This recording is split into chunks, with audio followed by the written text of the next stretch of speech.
शरीरं छिन्दन्ति शस्त्राणि नैनं दहति पावका न चैनं क्लेहयन्त्यापो न शोषयति मारुतः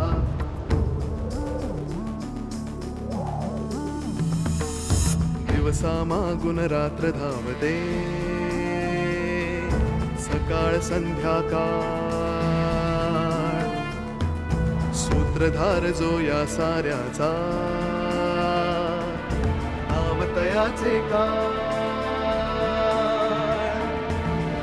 तयाच्या मनात दडले नकळे कधी कुणा क्षणात होते संभव सारे क्षणापूर्वीचे असंभव असंभव असंभव असंभव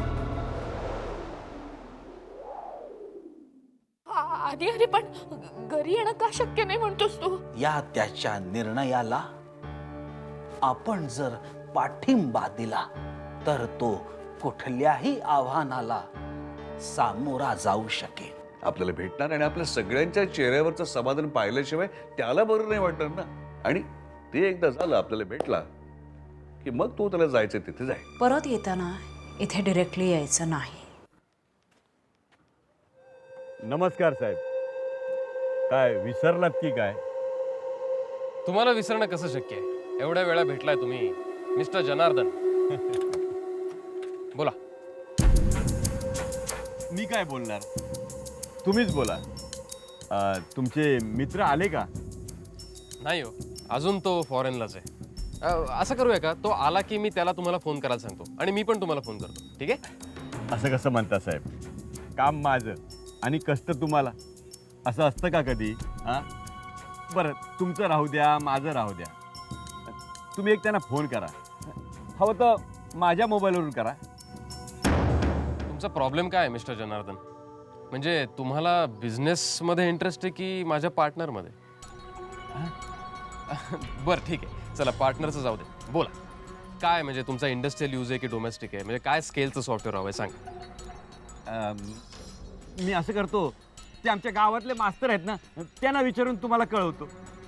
अच्छा अच्छा अच्छा, मग असं करा ना, तुम्ही त्यांनाच घेऊन या आणि ऑफिसला भेटा मला. ओके? हो हो हो, हे ठीक होईल.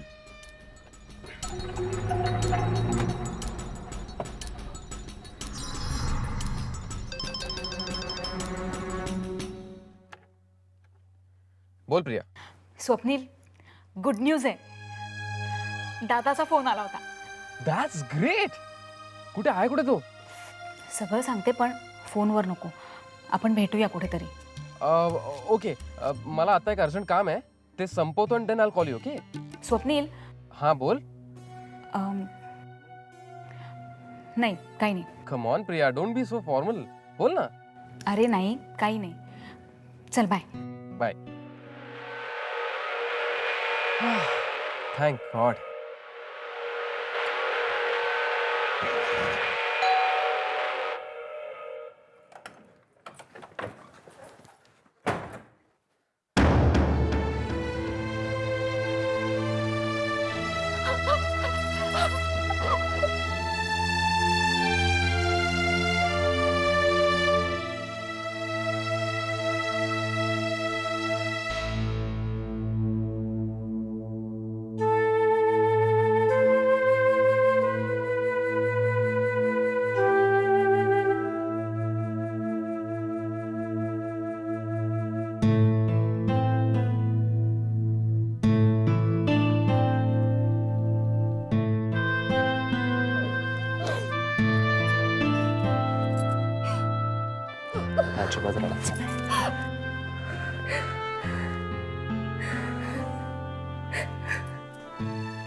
तुला पाहीपर्यंत जीवात जीव नव्हता रे माझ्या. गेले काही दिवस नाही नाही त्या गोष्टी ऐकत होतो आम्ही. तुझा फोन आला की तेवढ्या पुरतं बरं वाटायचं. पण तू प्रत्यक्ष दिसे पण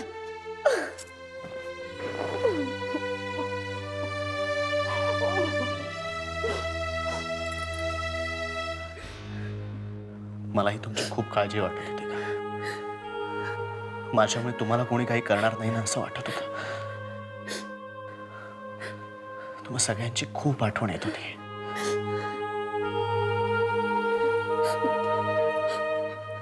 शुभ्राची अवस्था पावत नाही रे.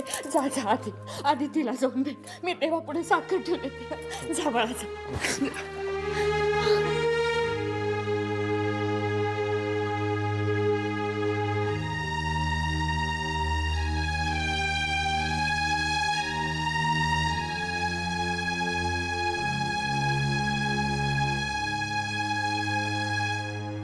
हे गाववाले आदिनाथ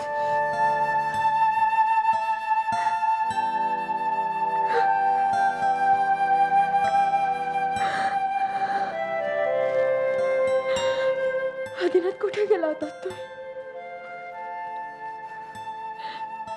इथे माझी काय अवस्था झाली होती. माझी गाववाली माझ्याशिवाय एक क्षणही राहू शकत नाही हे माहित नाहीये का मला? माहिती होतं तर मग मला सोडून कुठे गेला होता? आता आलोय ना मी. डोक्यात किती भलते सध्या विचार येत होते माझ्या. कधी कधी वाटायचं की आता ते सगळे विचार डोक्यातून काढून टाक बस. पण कुठे गेला होतात तुम्ही? काय नाही, काही माणसांनी मला पकडून ठेवलं होतं बस. तुम्ही आला नसता तर माझं काय झालं असतं देव जाणे. आणि त्यात ते संकेत. कोणते संकेत? मला ढगांच्या गडगडण्याचे आवाज ऐकू येतात. मग पाण्यात कोणीतरी हातपाय मारतंय किंवा पळतंय असे आवाज ऐकू येतात आणि मग थरकाप होतो. काय?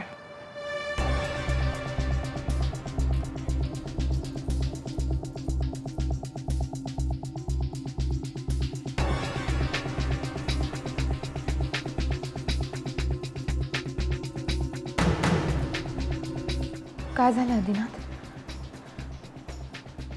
शुभ्रा, मला मला जिथे पकडून ठेवलं होतं ना तिथून जवळच एक समुद्र होता आणि मी तिथून पळालो तेव्हा पाऊस पडत होता. म्हणजे म्हणजे ते संकेत शुभ संकेत होते माझ्या सुटण्याचे. आणि मला वाटत होतं की खूप त्रास दिला नाही तुला. आता मला या ओठांवर हसू बघायचंय. बघायला मिळेल?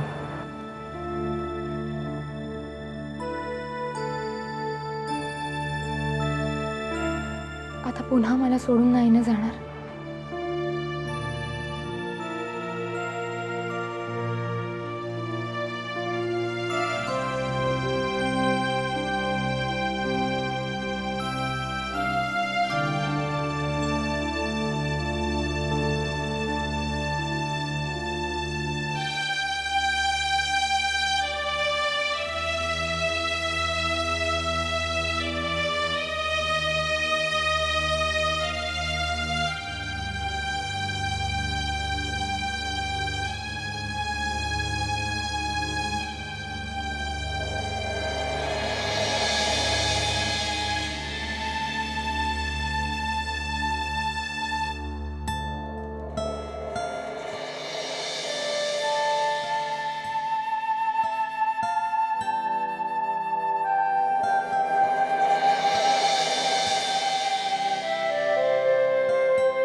बाबा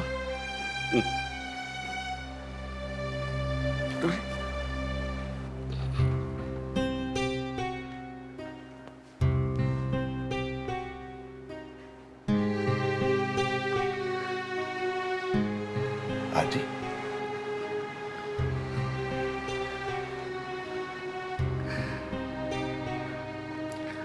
निघालस?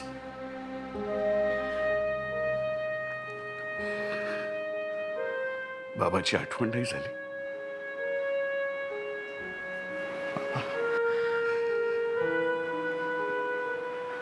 आयुष्यात पहिल्यांदा ज्यांचं पोट घट्ट धरून परीक्षेला गेलो होतो त्यांना आयुष्यातल्या सगळ्यात मोठ्या परीक्षेला जाताना विसरेन असं वाटतं मला. आधी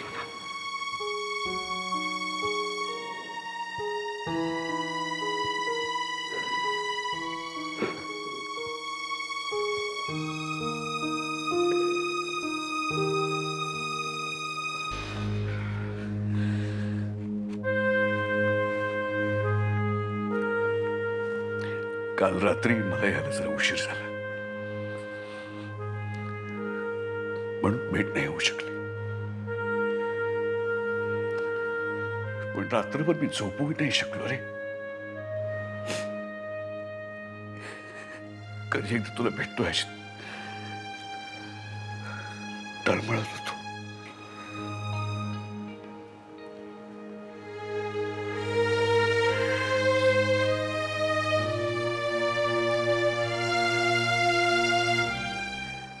आईला आणि शुभ्राला भेटलो.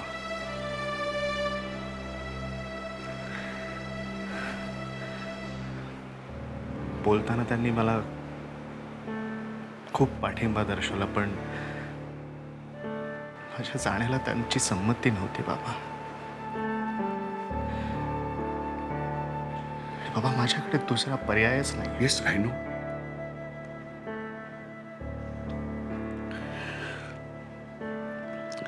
लहानपणी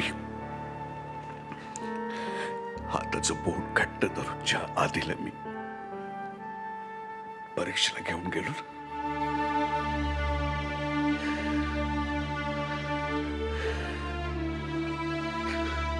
त्या तुझ्या बाबाच तुला पाठिंबा आहे, भक्कम आहे.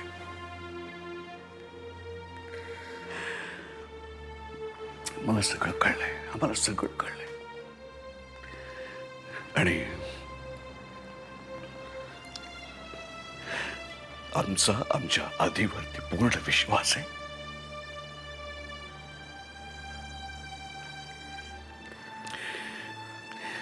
एक गोष्ट लक्षात ठेव, यावेळी ही परीक्षा तू एकटा देत नाहीयेस. आम्ही सगळे आहोत तुझ्या पाठीशी भक्कमपणे.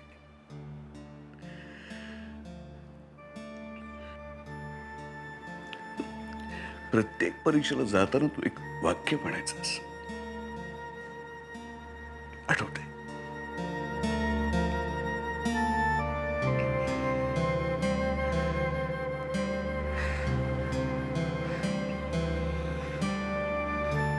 परीक्षा द्यायची तर ती जिंकण्यासाठीच. येस. आणि ही परीक्षा सुद्धा जिंकायची. All the best. थँक्यू बाबा, thank you so much.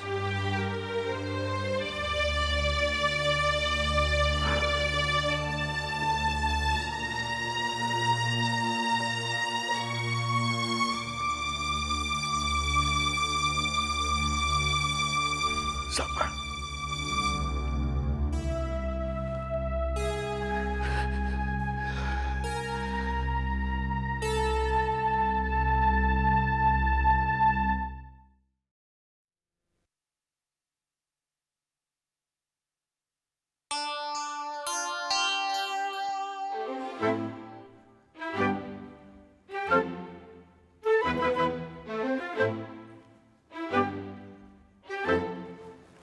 Shriram Shriram. एक काम आहे, बोलायचंय तुमच्याशी.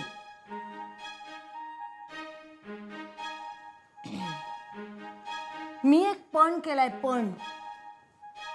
पण कसला पण? मला माहितीये माझ्यामुळे घरात चिडचिड होते, भांडणं होतात, माझं बोलणं कोणालाही आवडत नाही, आधीची चिंता केलेली कोणाला कळत नाही, सगळ्यांनी बोलणं टाकलंय माझ्याशी. नाही ठीक आहे ना, ठीक आहे, पण मी आता असं ठरवलेलं आहे की 4 चौघांमध्ये असं काहीही वागायचं नाही की घरातली शांतता भंग होईल. कुसुम, कधी कधी तू खूप समजूतदारपणे वागतेस. कधी कधी हो, बहुतेक वेळा समजूतदारपणा विसरतेस म्हणून म्हटलं. तुझ्या मनात जे येईल ते तू बोलून मोकळी होतेस. पण आता जो तू हा पण केला आहेस तो स्तुत्य आहे. तुम्हाला सुद्धा खरंच तसं वाटतंय ना?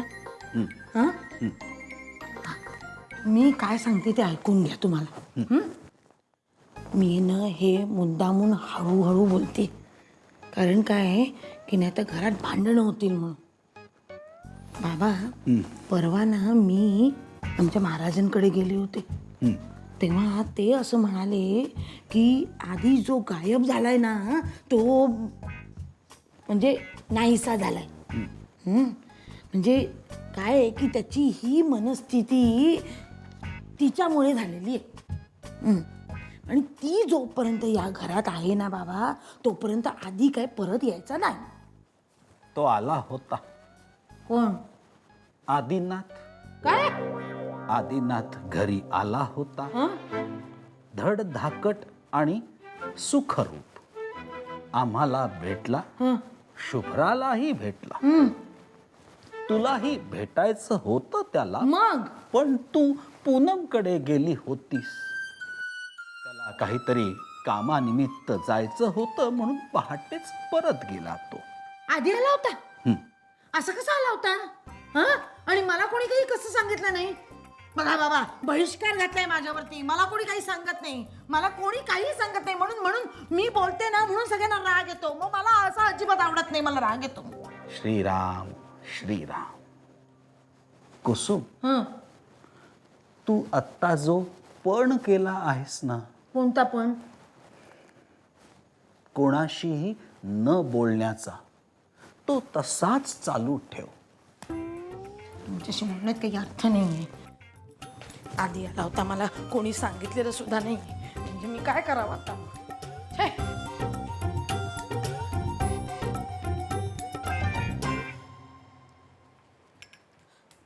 झालं सगळ्यांचं समाधान? काय झालं प्रिया? दादा इतके दिवस बेपत्ता आहे, तो एक दिवस घरी आला, घरातल्या प्रत्येकाला भेटला, पण त्याच्याबरोबर असताना त्याला एक बहीण सुद्धा आहे, तिची आठवण कोणालाच नाही आली. हे बघ प्रिया, बाबा मला मान्य आहे माझं दादाशी खूप मोठं भांडण झालं, पण म्हणून त्याची मुन्ना इतकी वाईट आहे का? अगं तुला कोणी सांगितलं की तुला आधी विसरला म्हणून?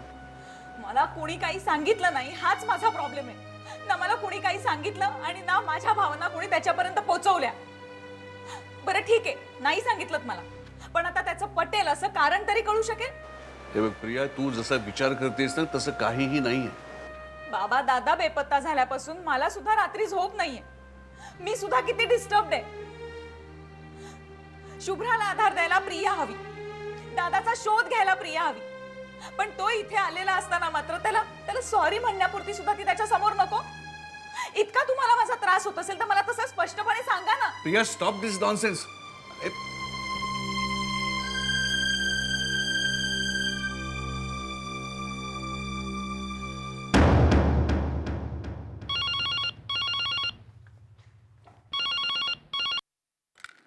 हॅलो. हॅलो भाई, मी आधी बोलतोय. आधी? आधी कुठे आहेस तू? हे बघ भाई, मला तुला भेटायचं आहे. अरे पण तू आधी घरी? मी काल घरी जाऊन आलोय, मी सगळ्यांना भेटलोय, मला तुला भेटायचं आहे. अरे पण तू आहेस कुठे आधी? सांगतो नीट ऐक.